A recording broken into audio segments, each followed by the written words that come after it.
Hello बच्चों, मेरा नाम है राफत खान और आज हम देखने वाले हैं बायनोमियल थ्योरम। बायनोमियल थ्योरम क्या है? देखो, हमारे पास कुछ कुछ आइडेंटिटीज हमने पढ़ रखी है। वो आइडेंटिटीज हम जब समझेंगे तो उसके बाद हमें समझ में आएगा कि बायनोमियल थ्योरम क्या है और उसका यूज हम लोग कहाँ करते हैं। जैसे फॉर एग्जाम्पल हमने ये आइडेंटिटी पढ़ी है a plus B whole square, ये ओपन होती है a square plus 2ab plus B square, है ना। फिर उसके बाद हमने पढ़ रखा है a plus B whole cube, ये कैसे ओपन होता है a cube plus 3a square b plus 3ab square plus b cube. ठीक है, तो ये तो आइडेंटिटीज हमने पढ़ रखी है, इनको इस तरीके से हम लोग ओपन करते हैं। अब यहाँ पे ऐसा हो जाता है कि अगर एक्सपोनेंट और बड़ा हो जाए, 4 हो जाए, 5 हो जाए, 10 हो जाए, 100, 200, 500, तो ऐसे सिचुएशन में हम लोग क्या करेंगे? अगर हमें एक्सपांड ही करना है इनको, तो अगर नंबर बड़े हो जाए, एक्सपोनेंट वाले जो नंबर है वो बड़े हो जाए, तो हम इसे कैसे एक्सपांड करेंगे? तो ऐसी सिचुएशन में जो रोल आता है वो किसका रोल आता है? बायनोमियल थ्योरम का। बहुत इंपॉर्टेंट थ्योरम हो जाता है हमारे एंट्रेंस एग्जाम के पॉइंट ऑफ व्यू से, क्योंकि जो इसके टाइप के क्वेश्चन आते हैं वो ये थ्योरम का यूज करके सॉल्व होते हैं। तो देखो थ्योरम का एक्सपांशन कैसा है। यहाँ पे x है और a है, और x और a के बारे में बता दिया है कि x और a क्या होंगे? रियल नंबर्स होंगे। n के बारे में बताया है, n क्या हो सकता है? नेचुरल नंबर हो सकता है, बट थोड़ा बड़ा होगा, 4, 5, 6, 10, 15 ऐसा ही होगा। ठीक है। अगर दो रियल नंबर का एडिशन हो रहा है, उनका कुछ एक्सपोनेंट है, तो उसे हम एक्सपांड कैसे करेंगे, ये हमें समझ में आता है किसमें? बायनोमियल थ्योरम में। तो देखो ये कैसे एक्सपांड होगा। NC0 फर्स्ट क्वांटिटी का जो एक्सपोनेंट है यहाँ पे वो लगेगा, इनटू सेकंड क्वांटिटी का जो एक्सपोनेंट है वो कहां से स्टार्ट होगा? 0 से, प्लस NC1। अब जो फर्स्ट क्वांटिटी है उसका एक्सपोनेंट धीरे धीरे डिक्रीज होना स्टार्ट हो जाएगा, और जो सेकंड क्वांटिटी है a, उसका एक्सपोनेंट धीरे धीरे बढ़ना स्टार्ट हो जाएगा, प्लस NC2। देखो फर्स्ट क्वांटिटी का एक्सपोनेंट फिर लेस हो गया और सेकंड क्वांटिटी का एक्सपोनेंट बढ़ गया। कितने से लेस हो रहा है? लेस भी हो रहा है 1 से, और ऐड भी होते जा रहा है, इंक्रीज भी होते जा रहा है, किससे? 1 से। ठीक है, plus so and so on. ये कहां तक आया? लास्ट में NCN, जो फर्स्ट क्वांटिटी थी उसका एक्सपोनेंट 0 हो गया, इनटू जो सेकंड क्वांटिटी थी मतलब A, उसका एक्सपोनेंट कितना हो गया? जो होल का एक्सपोनेंट था मतलब n, तो यहाँ पे a का एक्सपोनेंट कितना आ गया? n। अब अगर इसको हम समेशन फॉर्म में लिखना चाहें तो कैसे लिखेंगे? Summation r going from 0 to n NCR x raise to the power n minus r into a raise to the power r, where this NCR is n factorial upon r factorial into n minus r factorial, and r is running between 0 to n। ठीक है, r किसके किसके बीच में लाई कर रहा है? 0 और n के बीच में लाई कर रहा है। तो ये है पूरा बायनोमियल थ्योरम का इतना बड़ा एक्सपांशन। ये एक्सपांशन ही बड़ा है, जब इस पे हम लोग क्वेश्चन सॉल्व करते हैं तो ये बहुत ज्यादा ऑब्वियस हो जाता है और बहुत इजीली हम इसके ऊपर क्वेश्चन अटेम्प्ट कर पाते हैं। ठीक है, तो ये तो है इसका एक्सपांशन। अब इस एक्सपांशन में कुछ कुछ फैक्ट्स हैं, जिसमें से एक तो मैंने बता दिया, और भी कुछ मैं बता देता हूं। पहला फैक्ट तो यही है कि देखो यहाँ पे दो क्वांटिटी है, ये x को बोलते हैं फर्स्ट क्वांटिटी और a को बोलते हैं हम लोग सेकेंड क्वांटिटी। तो जो फर्स्ट क्वांटिटी है x, उसका एक्सपोनेंट धीरे धीरे लेस होना स्टार्ट हो जाता है। पहले वो सबसे हाईएस्ट रहता है, जो होल का एक्सपोनेंट है उतना रहेगा मतलब n, फिर वो 1 से लेस होगा, फिर वो 1 से लेस होगा, फिर वो 1 से लेस होगा, और लास्ट में कहां पे आ जाता है? वो 0 पे। सिमिलरली जो सेकंड क्वांटिटी है उसका जो एक्सपोनेंट है वो 0 से स्टार्ट होता है, फिर वो बढ़ता है। देखो यहाँ पे 0 था एक्सपोनेंट, यहाँ पे 1 हुआ, यहाँ पे 2 हुआ, वो बढ़ता जा रहा है, और कहां तक आएगा? वो होल का जो एक्सपोनेंट है वहां तक आएगा। होल में कितना एक्सपोनेंट लगा हुआ है? n, तो a का जो एक्सपोनेंट है वो मैक्सिमम कहां तक रेस करेगा? n तक। ये हो गया फर्स्ट फैक्ट। दूसरा, अगर नंबर ऑफ टर्म्स की बात करें यहाँ पे, तो ये first term, second term, third term and so on, तो यहाँ पे नंबर ऑफ टर्म्स कितने हो जाएंगे? n+1। ठीक है, क्योंकि यहाँ पे ये स्टार्ट कहां से हो रहा है? 0 से स्टार्ट हो रहा है, और एंड कहां पे हो रहा है? n पे हो रहा है। अगर 1 से स्टार्ट होता और n पे जाके एंड होता तो नंबर ऑफ टर्म्स होते यहाँ पे n, बट 0 से स्टार्ट हो रहा है और n पे जाके एंड हो रहा है, तो इसलिए यहाँ पे नंबर ऑफ टर्म्स कितने रहेंगे? n+1। ठीक है, तो दो फैक्ट हमने देख लिए, एक तो एक्सपोनेंट वाला देखा, दूसरा नंबर ऑफ टर्म्स वाला देखा। तीसरा देखो यहाँ पे, तीसरा फैक्ट क्या है कि जो फर्स्ट क्वांटिटी और सेकंड क्वांटिटी के जो एक्सपोनेंट्स होते हैं, फर्स्ट क्वांटिटी और सेकंड क्वांटिटी के जो एक्सपोनेंट्स होते हैं, अगर आप उनको ऐड करो तो आंसर क्या आएगा? n आएगा। ठीक है, कहीं भी करो आप, फर्स्ट क्वांटिटी और सेकंड क्वांटिटी के एक्सपोनेंट को अगर ऐड कर रहे हो तो आंसर कितना आने वाला है? n, मतलब जो होल का एक्सपोनेंट है वो। तो ये बायनोमियल थ्योरम है जिसके ऊपर कुछ कुछ हमारे सामने ऑब्जर्वेशन है जो हमें याद रखना है हमारे काम आते क्वेश्चंस में। ठीक है, तो इस बायनोमियल थ्योरम का एक और एक्सपेंशन हो सकता है जो माइनस में हो, जहां पे अगर x plus A to the power n की जगह x minus A to the power n आ जाए तो वो कैसे हम लोग अटेम्प्ट करेंगे। ठीक है, तो वो वाला भी देख लेते हैं, वो इसका सेकंड वर्जन है। तो देखो वो कैसे करने वाले हम लोग। अगर x माइनस ए हो जाए प्लस की जगह तो क्या होगा, कुछ नहीं है, बहुत सिंपल है। देखो x minus A to the power n same चलने वाला है, बस जो साइन है वो ऑल्टरनेट हो जाएंगे। तो जो फर्स्ट टर्म है उसका साइन रहेगा पॉजिटिव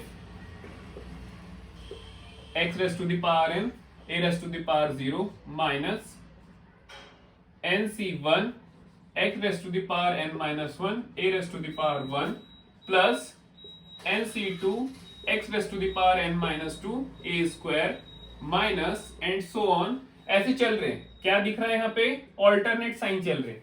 फर्स्ट टर्म का जो साइन है वो प्लस है, सेकेंड टर्म का जो साइन है वो माइनस है, थर्ड टर्म का फिर प्लस है, फोर्थ टर्म का फिर माइनस, ऑल्टरनेट चल रहा है। तो यहाँ पे क्या आ जाएगा, -1 to the exponent r n c r x raise to the power n minus r a to the power r, फिर ये आगे बढ़ा सो एंड सो, फिर यहाँ पे आ जाएगा -1 to the power n c n x raise to the power 0 a raise to the power n।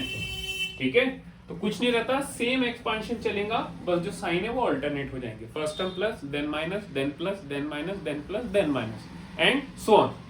अब इसका जो समेशन वाला है वो भी थोड़ा सा चेंज होगा, वहां पे भी आपको क्या करना पड़ेगा, थोड़ा बहुत एडजस्ट करना पड़ेगा। तो यहाँ पे एक टर्म की और रिक्वायरमेंट है जो आनी है यहाँ पे, वो कौन सा आना है, -1 to the power r n c r x to the power n minus r और a to the power r। ठीक है, और ये जो NCR है ये एज इट इज चलने वाला है, n factorial upon r factorial into n minus r factorial, और r जो रन करेगा 0 और n के बीच में रहेगा।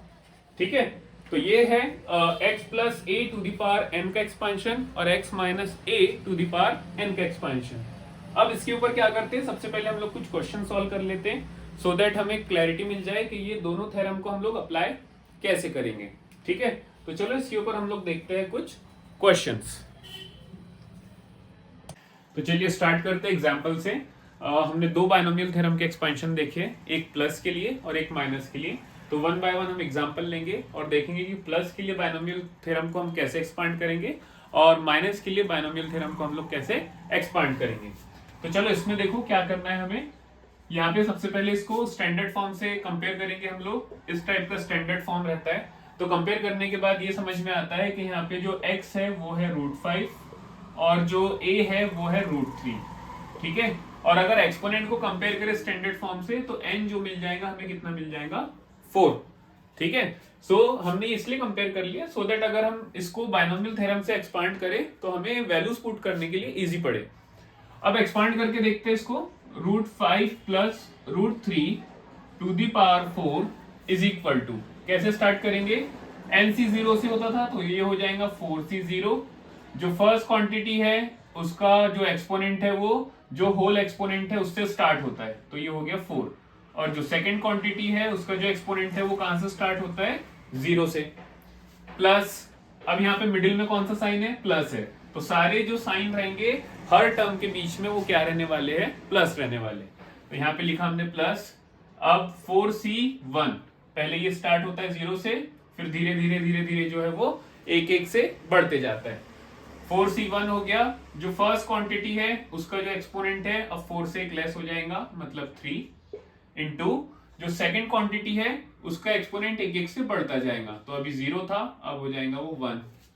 फिर यहां लिखेंगे प्लस 4c2, फर्स्ट क्वांटिटी का जो एक्सपोनेंट है अगेन वो कम हो जाएगा, और जो सेकंड क्वांटिटी का एक्सपोनेंट है वो एक से बढ़ जाएगा, एक से कम होता है एक से बढ़ता है। ठीक है, plus 4c3 square root of 5, इसका एक्सपोनेंट एक से कम, √3 का एक्सपोनेंट एक से बढ़ जाएगा, प्लस 4c4 जो √5 है फर्स्ट क्वांटिटी जो है उसका एक्सपोनेंट 0 हो जाएगा, और जो सेकेंड क्वांटिटी है स्क्वायर रूट ऑफ 3, उसका एक्सपोनेंट कितना हो जाएगा 4। ठीक है, तो ये हमने क्या किया, बायनोमियल थ्योरम के हेल्प से इसे एक्सपांड कर लिया। अब यहाँ पे कुछ कुछ वैल्यूज है जो हमें चाहिए।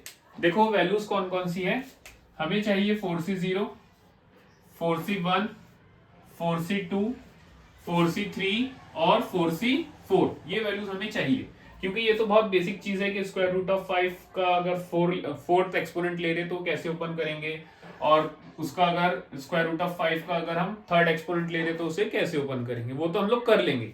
बट ये जो है ये वैल्यूज पहले हम लोग को अलग से फाइंड कर लेनी पड़ेगी। तो हमारे पास फॉर्मूला है एनसीआर का। एनसीआर क्या होता है, N factorial upon R factorial into N minus R factorial. इसका यूज करने वाले हम लोग और इसकी हेल्प से लिखेंगे। तो अब देखो कुछ चीज मैं यहाँ पे आपको बता देता हूं।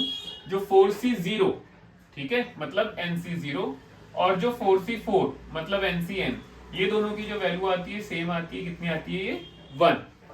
ये दोनों की वैल्यू हमेशा सेम रहती है 0 के लिए, और जो हाईएस्ट एक्सपोनेंट है उसके लिए। यहाँ पे हाईएस्ट एक्सपोनेंट n नहीं है बट 4 है, तो जो 4c0 और 4c4 रहेगा उसका आंसर आएगा कितना 1।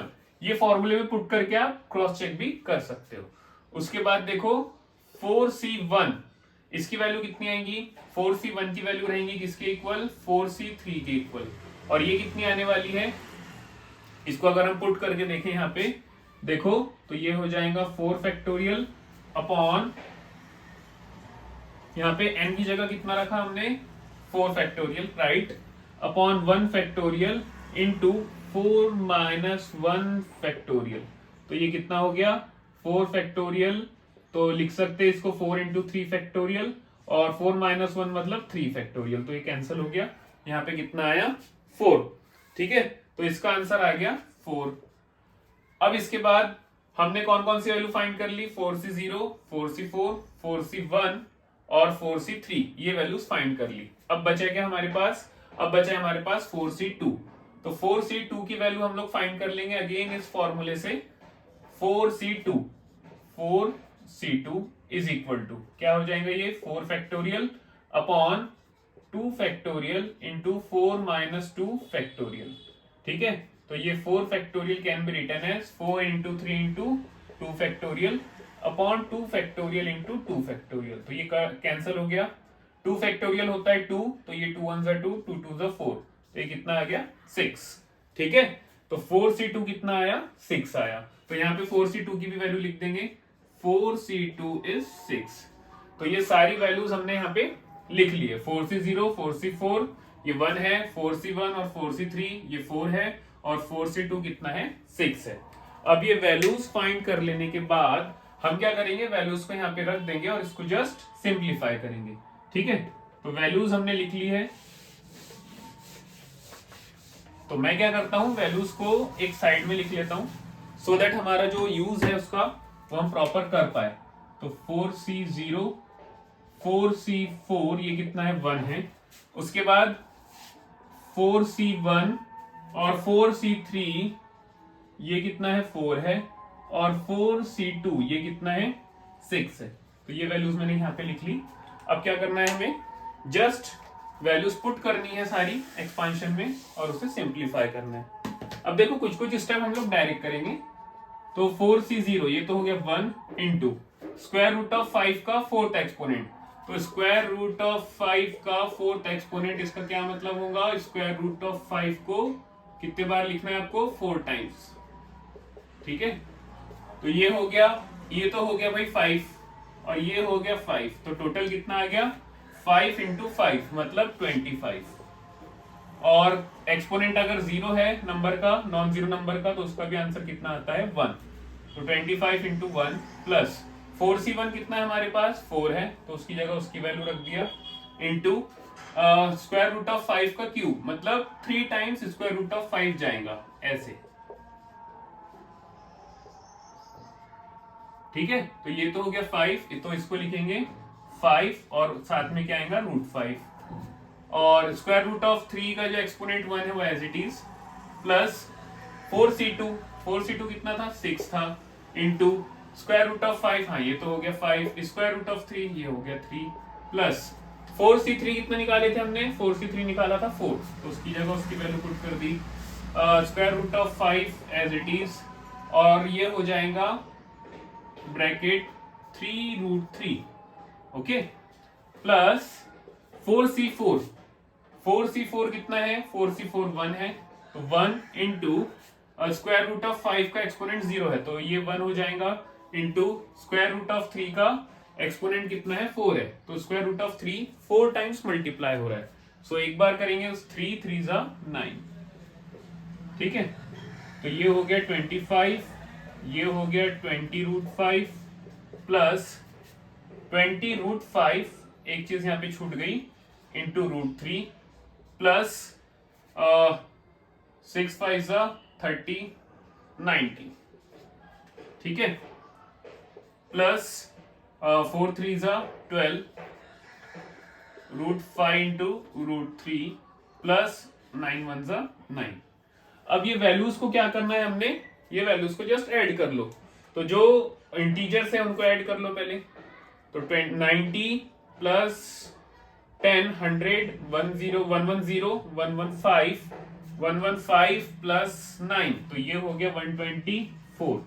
देखो ये नंबर और ये नंबर को हमने ऐड किया, ठीक है, तो ये 110 115 और ये 9, तो 124 प्लस, अब ये दोनों नंबर को ऐड कर लो, ऐड हो जाएंगे, है ना, क्योंकि यहाँ भी square root of 5 square root of 3 है, और यहाँ पे भी स्क्वायर रूट ऑफ 5 और स्क्वायर रूट ऑफ 3 है, ठीक है, सो ये 20 है और ये 12 है, तो ये कितना हो जाएगा 32√5 इंटू √3। अब हम ऐसा भी कर सकते हैं कि इसको अगर एक रूट में लिखा तो ये हो जाएगा स्क्वायर रूट ऑफ 15, ठीक है, सो ऐसा भी कर सकते हैं हम लोग, स्क्वायर रूट ऑफ 15 भी लिख सकते हैं, या फिर आप सिंपल √5 इंटू √3 लिखेंगे वो भी चलेगा, it depends on the option कैसा है, ये तो जस्ट हम थ्योरम को अप्लाई करके देख रहे हैं एग्जांपल्स पे, कि अगर हम यहाँ पे बायनोमियल थ्योरम का एक्सपेंशन यूज करते हैं तो वो सॉल्व कैसे होता है, अदरवाइज हमें जो एग्जाम में आने वाला है वो तो एमसीक्यू रहेगा, तो ऑप्शन से क्लियर हो जाएगा करना क्या है, ओके, सो ये तो था यहाँ पे देखो x plus A to the power n का एक्सपेंशन। अब देखते हैं हम लोग कि अगर x minus A to the power n का एक्सपेंशन हमें देखना है तो हम एग्जाम्पल पे अप्लाई करके उसको कैसे करेंगे, ठीक है, तो चलो वो भी देखते हैं।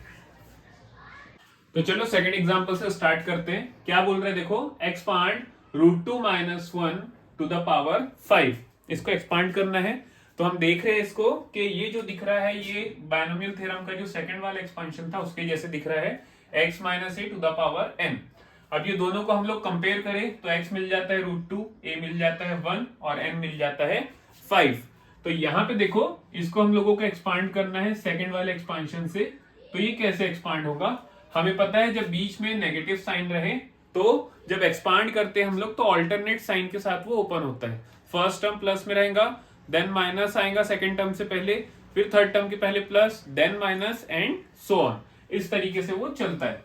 तो सबसे पहले जो लिखेंगे हम वो लिखेंगे 5 से 0, क्योंकि वो n से 0 आता है और n क्या रहता है एक्सपोनेंट, यहाँ पे एक्सपोनेंट कितना है 5, तो 5 से 0 √2 to the power 5 1 to the power 0 minus 5c1 √2 to the power 4 1 to the power 1, इसको ब्रैकेट लगा दो, फिर प्लस यहाँ पे आ जाएगा 5c2 √2 to the power 3 1 square, फिर आ जाएगा माइनस 5c3 √2, यहाँ पे 3 था इस पे तो यहाँ पे आ जाएगा 2 और 1 का आ जाएगा cube.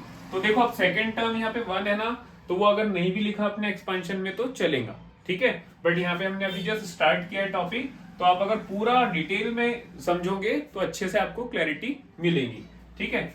So plus minus then plus 5c4 √2 to the power 1 to the power 4 minus 5c5 √2 to the power 0 1 to the power 5, ठीक है। अब यहाँ पे अगर हम लोग देखें तो जैसा 5c0 है, 5c1 है, 5c2 5c3 4 एंड 5, ये सारी वैल्यूज की हमें नीड है, ठीक है, ये वैल्यूज हमें चाहिए। तो तो हमें पता है फॉर्मूला क्या होता है, NCR is equal to N factorial upon R factorial into N minus R factorial. तो ये फॉर्मूले की हेल्प से हम लोग वैल्यूज फाइंड कर सकते हैं। बट यहाँ पे कुछ कुछ चीजें होती है जो आपको मैं बता देता हूं। जैसे इसके जो नीचे वाले नंबर है जो आर है वो कहां तक जा रहे हैं, 5 तक। तो 0 1 2 3 4 और 5 ऐसे जा रहे हैं। तो याद रखो 0 वाला मतलब 5C0 और 5C5 ये दोनों की वैल्यू हमेशा सेम होती है। 5C0 और 5C5 ये दोनों वैल्यू हमेशा सेम होती है और ये हमेशा 1 होती है। ठीक है, उसके बाद आप देखोगे तो 1 का पेयर बनेगा 4 वाले के साथ, मतलब 5C1 और 5C4 ये दोनों की वैल्यू सेम होगी। इसकी वैल्यू कितनी आ जाएंगी अगर आप सॉल्व करते हो तो इसकी वैल्यू आ जाती है, ये फॉर्मूले में रखो 5 फैक्टोरियल, यहां पे रख के देखो 5 फैक्टोरियल अपॉन यहां पे हो जाएगा 1 फैक्टोरियल और 5 माइनस 1 मतलब 4 फैक्टोरियल। ठीक है, तो ये 4 फैक्टोरियल हो गया और ये 5 फैक्टोरियल हो गया। तो ये कितना आ रहा है 5। तो 5C0 5C5 आया 1, 5C1 और 5C4 आया 5। अब बचा कौन सा, ये दोनों। तो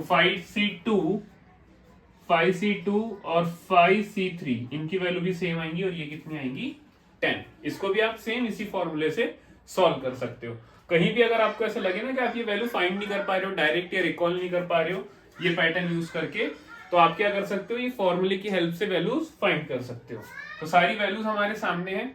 अब हम क्या करेंगे, ये वैल्यूज को 5C0 5C5 1 होता है, 5C1 और 5C4 ये 5 होता है और 5C2 और 5C3 ये 10 होता है। ये वैल्यूज को हमने अलग लिख लिया।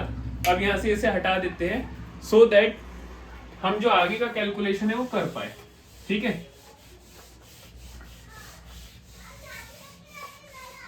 तो मैंने ये सारा हटा दिया यहां से। अब देखो 5C0 की जगह पे तो 1 आ जाएगा, तो लिखने की रिक्वायरमेंट नहीं है। ठीक है, लिख देते हैं फिर भी। √2 टू द पावर 5, तो 2 हो गया, 2 2 4 हो गया, तो ये हो गया 4√2। ठीक है, फिर 1 टू द पावर 0 मतलब ये 1 हुआ, माइनस 5C1 कितना है, 5C1 है 5। उसके बाद √2 टू द पावर 4, तो ये कितना हो जाएगा 4, प्लस 5C2 कितना है 10 है, वैल्यूज पुट करते जाना है। √2 का क्यूब, तो ये हो जाएगा 2√2, फिर माइनस 5C3 कितना है 10 है, √2 स्क्वायर मतलब 2 और 1 का क्यूब मतलब 1, फिर प्लस 5C4 यहाँ पे देखो कितना है 5 और √2 टू द पावर 1 मतलब √2 और यहाँ पे आएगा 1, फिर माइनस 5C5 कितना होता है 1 होता है। वैल्यूज हमने ये लिखी है सारी, हाँ इसका हेल्प से हम सॉल्व कर रहे हैं। 5C5 1, √2 to the exponent 0 1, 1 to the power 5 मतलब 1। तो ये इसको सॉल्व कर लो, ये हो गया 4√2 minus 5 4 20 plus 20√2 minus 20 plus 5√2 minus 1। ठीक है, तो अब जो इंटीजर्स उनको ऐड करो, -20 -20 -40 और ये हो गया -1, तो ये हो गया -41। ठीक है, उसके बाद आप लोग 4√2 और 20√2 24√2 प्लस 5√2, तो ये हो गया प्लस 29√2। ठीक है, √2 वाले टर्म्स को अगर आप ऐड करो तो आपको क्या मिलने वाला है 25 प्लस 4 29 और √2 साथ में। तो ये था इसका सोल्यूशन, जिसमें हमने ये देखा कि अगर x minus a to the power n इस टाइप के अगर बाइनोमियल एक्सपेंशन के ऊपर क्वेश्चन आता है तो हम उसको किस तरीके से अटेम्प्ट करेंगे। यहाँ पे करना क्या रहता है, ये जो वैल्यूज है इनको आपको रिकॉल रखना है, याद रखना है। नहीं आती है तो हमारे पास फॉर्मूला है। ठीक है, तो ये था x plus a to the power n और x minus a to the power n, इसके ऊपर के एग्जाम्पल्स। अब देखते हैं हम लोग कुछ, हमने जैसे आगे रिमार्क्स देखना है कि नंबर ऑफ टर्म्स क्या आते हैं, नंबर ऑफ कोएफिशिएंट्स कैसे फाइंड करते हैं हम लोग, तो हम लोग उसकी भी कुछ थोड़ी सी थ्योरी पढ़ लेते हैं और फिर उस पर भी हम लोग आगे क्वेश्चन करते हैं। चलो तो अब आगे बढ़ते हैं और देखते हैं कि जो नंबर ऑफ टर्म्स है उसके ऊपर जो क्वेश्चन बनते हैं वो किस टाइप के बनते हैं। तो देखो यहाँ पे नंबर ऑफ टर्म्स की जो बात की जा रही है वो किस पे की जा रही है, x plus A to the power n plus x minus A to the power n और x plus A to the power n minus x minus A to the power n। ठीक है, अगर इस टाइप के आपको question में terms दिख रहे हैं तो वहां पे नंबर ऑफ टर्म्स के ऊपर अगर कोई क्वेश्चन आता है तो वो क्वेश्चन हम लोग कैसे अटेम्प्ट करेंगे।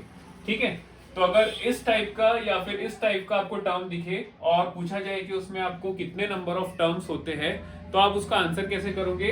आप सबसे पहले देखोगे कि n क्या है, n मतलब जो ऑब्वियसली एक्सपोनेंट है, n क्या है। अगर n ऑड है तो ये टाइप के दोनों टर्म रहे, मिडिल में अगर प्लस हो या फिर माइनस हो तो दोनों को क्या होते हैं, सेम नंबर ऑफ टर्म्स होते हैं और वो कितने होते हैं, n plus one by to, n plus one by to मतलब n प्लस वन के अपॉन में आएगा 2। ठीक है, अब अगर n ऑड नहीं है और n है इवन, ठीक है, n यहाँ पे ऑड नहीं हो रहा है, n क्या हो जा रहा है, इवन, तो जो प्लस वाला टर्म जो है, प्लस वाला ये वाला टर्म, इसको कितने नंबर ऑफ टर्म्स होंगे, इसको नंबर ऑफ टर्म्स होंगे n by two plus one. और अगर इस टाइप का है, मिडिल में अगर माइनस है तो उसको कितने टर्म्स होंगे, उसको टर्म्स होंगे n बाय टू। ठीक है, तो इस चीज को हमें समझ के रखना है कि अगर इस टाइप के आपको फैक्टर्स दिख रहे हैं, टर्म्स दिख रहे हैं और उस पर क्वेश्चन आ रहा है तो आपको कहाँ ऑब्जर्व करना है, सबसे पहले n पे। अगर n ऑड नंबर है तो नंबर ऑफ टर्म्स दोनों को सेम होते हैं और वो कितने होते हैं, n plus one by to. और अगर n इवन है तो जो प्लस वाला है x plus A to the power n plus x minus A to the power n, वो जो है उसमें रहेंगे n by two plus one terms और जो x plus A to the power n minus x minus A to the power n, ये वाला जो टर्म दिखेगा इसके ऊपर रहेंगे आपको सिर्फ n बाय टू टर्म्स। ठीक है, तो इस टाइप के जो रिमार्क होते हैं उनके ऊपर कभी कभी क्वेश्चंस आ सकते हैं, तो इसको देख लेते हैं हम लोग और इसके ऊपर कैसे क्वेश्चन बनते हैं वो समझ लेते हैं। ठीक है, तो चलिए क्वेश्चन देखते हैं। क्वेश्चन क्या है, the number of terms in the expansion of 1 plus 5 root two X to the power 9 plus 1 minus 5 root two to the power X 1 minus 5 root two X to the power 9 are. ठीक है, तो यहाँ पे देखो अभी हमने जो remark लिखा था वो रिमार्क कैसा था, x plus A to the power n plus x minus A to the power n। ठीक है, इस टाइप का हमने भी रिमार्क लिखा था और इसका दूसरा फॉर्मेट क्या था, x plus A to the power n minus x minus A to the power n।